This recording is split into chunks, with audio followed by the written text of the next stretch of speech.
তুষার ভাই, আপনার কাছ থেকে একটু শুনতে চাই। প্রিন্স ভাই বেশ কয়েকটি প্রশ্ন তুলেছেন। পোস্টাল ব্যালট এবং পোস্টাল ব্যালট একটি দলের প্রবাসী এক নেতার বাসা থেকে পোস্টাল ব্যালট উদ্ধার হয়েছে এবং পোস্টাল ব্যালটে প্রতীকের অবস্থান নিয়েও এক ধরনের বিতর্ক আছে, আরও কিছু বিতর্ক আছে এবং প্রধান উপদেষ্টার আজকেও বলতে হলো 12 তারিখেই ভোট হবে, মানে ওনাকে নিশ্চিত করতে হচ্ছে, অথচ ভোটের ট্রেন ছেড়ে দিয়েছে, ভোটিং কার্যক্রম চলছে, নির্বাচন চলছে। আপনি কিভাবে ব্যাখ্যা করবেন? অনেকগুলি প্রশ্ন একটা একটা করে উত্তর দেই। গণভোটের পক্ষে প্রচারণা চালানোর দায়িত্ব সরকারের নয়। গণভোট প্রত্যেক ব্যক্তির একক ভোট। আমি এই গণভোটে কোথায় ভোট দিব এই সিদ্ধান্ত আমি নেব। আমাকে শুধু উৎসাহ দেওয়া যেতে পারে আমি যেন ভোটের দিন ভোট কেন্দ্রে ভোট দিতে যাই। গণভোটের পক্ষে এই ভোট দিতে যাওয়ার প্রচারণা চালানোর কোনো দরকার নেই, এই জন্য যে যারা সংসদ নির্বাচনে ভোট দিতে যাবেন তারাই তো গণভোটে ভোট দিবেন। অতএব আলাদা করে গণভোটের দিন আসেন ভোট দেন, মানে একই বুথে এটা বলারও কোনো দরকার নাই। একই সেন্টারই তো ভোটটা হবে।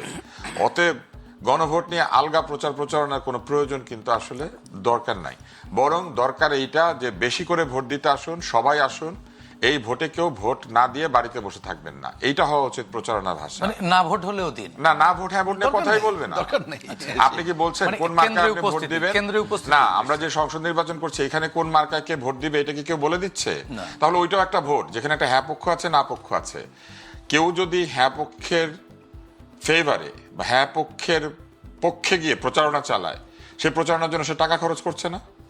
এখন ধরেন আমাদের এখানে আমরা 3 জন আছি, 3 জনের মধ্যে একজন থাকতে পারি না যিনি না ভোট দিব। আমি না ভোট দিব, আমার পয়সা নাই সরকারের কাছে, আমি কর দেই নাই বা আপনি দেন নাই বা আপনি দেন নাই, আমি তো নায়ের পক্ষে। নায়ের পক্ষের লোকের টাকা হ্যাঁ পক্ষে খরচ করছেন কেন আপনি? ওখানে যদি 1 টাকা খরচ হয় তাহলে 33 পয়সা করে আমাদের 3 জনের আছে। মনে করেন প্রিন্স ভাই না ভোট দিব, উনি তো বলছে এই ভোট নিয়ে আমার অপ্রয়োজনীয়। তো যিনি অপ্রয়োজনীয় বলছেন, ধরেন আমরা ধরে নিচ্ছি উনি না ভোট দিবে, তাহলে আমরা দুজন যদি হ্যাঁ পক্ষে প্রচারণা চালানোর জন্য সরকার আমাদের পক্ষে চলে আসে, তাহলে সরকার আমাদের দুইজনের পক্ষে আসলো, ওনার পক্ষে থাকলো না। সরকার কি এইভাবে ভাগাভাগি করতে পারে? হ্যাঁ সাথে না যেহেতু আছে, তাহলে না দেওয়ার অধিকারও মানুষের আছে। আপনি কে বলার যে আমি না দিব না হ্যাঁ দিব? অতএব সরকার এখানে সম্পূর্ণভাবে গণভোটের যে স্পিরিট সেইটার ক্ষতি করছে, এবং সেই ক্ষতিটা তারা শুধু করছেই না, তাদের পক্ষে কিছু লোকজন প্রচারণা শুরু করেছে। আপনি হ্যার বাক্সে দিলে আপনি আজাদির পক্ষে, আর নার বাক্সে দিলে আপনি গোলামির পক্ষে। তা আপনি দেখি গোলামির পক্ষে যাওয়ার জন্য কিছু লোককে সুযোগও তৈরি করে দিলেন না দিয়ে। তাহলে আপনারা চাচ্ছেন কিছু লোক গোলামির পক্ষে যাক? সমস্ত স্ববিরোধী কথাবার্তা, এবং এইসব স্ববিরোধী কথাবার্তার কারণে এই যে 12 তারিখেই নির্বাচন হবে, 12 তারিখেই হবে, এই কথা বারবার বলতে হচ্ছে। কেননা সবাই মিলে একটা অ্যারেঞ্জ ম্যারেজ ঠিক করেছে, কিন্তু বর অথবা কনে কেউ মনে করেন রাজি না।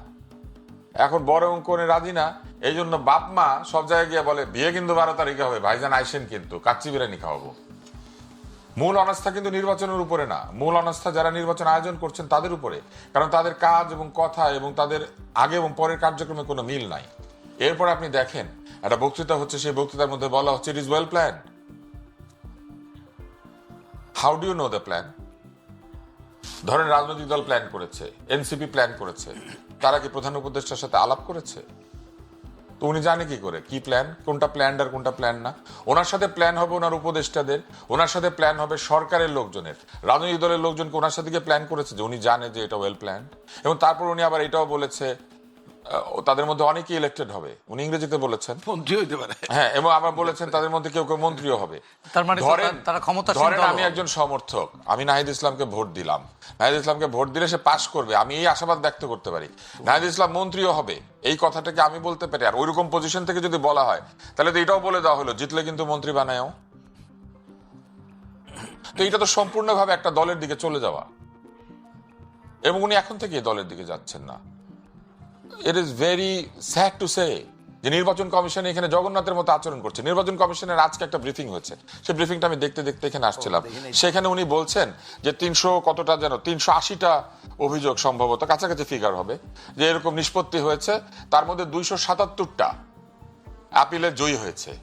চিন্তা করেন তাদের এররের মার্জিন 75%। খুব বাজে। তারা যাদেরকে না বলে দিয়েছিলেন তাদের মধ্যে শতকরা 75% ফেরত এসেছে, 277টা ফেরত এসেছে 380টার মধ্যে। তার মানে তারা কিভাবে যাচাই বাছাই করছেন? তারা বসেই ছিলেন স্বতন্ত্র বাদ দিব, এরে বাদ দিব, ওরে বাদ দিব, বাদ দিয়েছেন, পরে আপিল হয়েছে, আপিল হয়ে তারা আবার টিকে যাচ্ছে। এররের মার্জিন এত বেশি একটা নির্বাচন কমিশনের, এটা হতে পারে 10%, 20%, যে 10-20% মনোনয়নপত্র আবার যখন অ্যাপিল হয়েছে সেটা দেখা গেছে যে তারা উপযুক্ত, তাদেরকে ফেরত দেওয়া যেতে পারে। 75% ফিরে এসেছে আপিলের পরে। তার মানে তারা যারা যারা বসে এগুলো যাচাই বাছাই করেছেন তারা ঠিক মতো যাচাই বাছাই করেন নাই।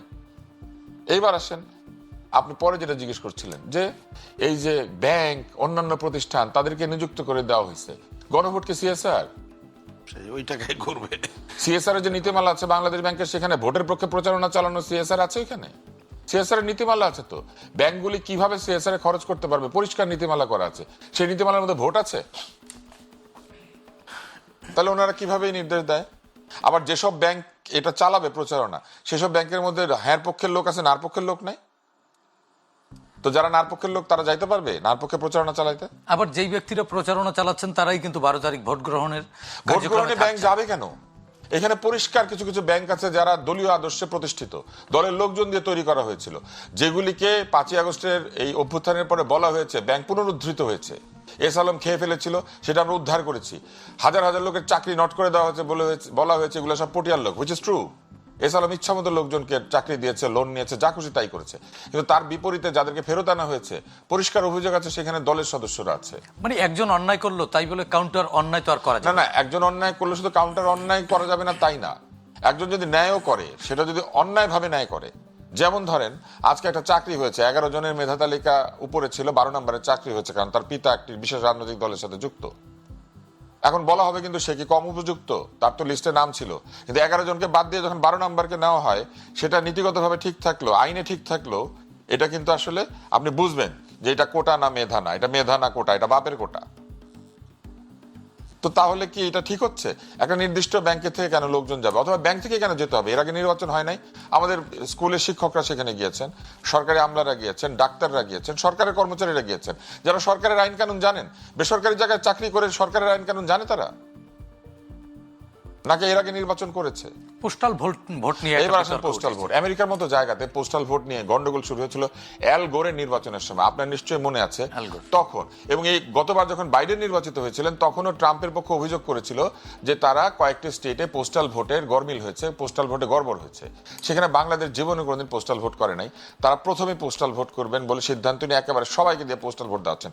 পোস্টাল ভোটের সবচেয়ে বড় সমস্যা যেটা থাকে, পোস্টাল ভোটে যদি যার ভোটের পেপার সে কালেক্ট করে ওইখানেই ভোটটা সিল করে ফেরত না দেয়, তাহলে সেইটা নিয়ে বাসায় গেলে সেইটা কাউকে দিয়ে দিতে পারে। আমেরিকাতে এটা হয়েছে, অন্যান্য জায়গায় তো পোস্টাল ভোট হলে এটা হয়।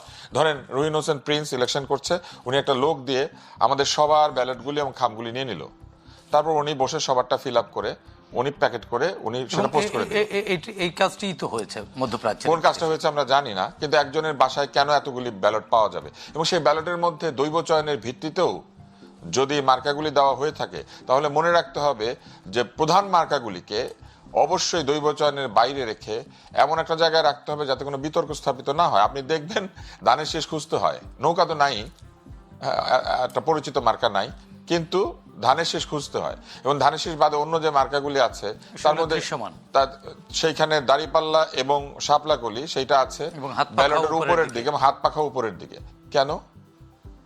দেবতা কি নিজের হাতে ওইখানে গিয়ে চয়ন করেছিলেন?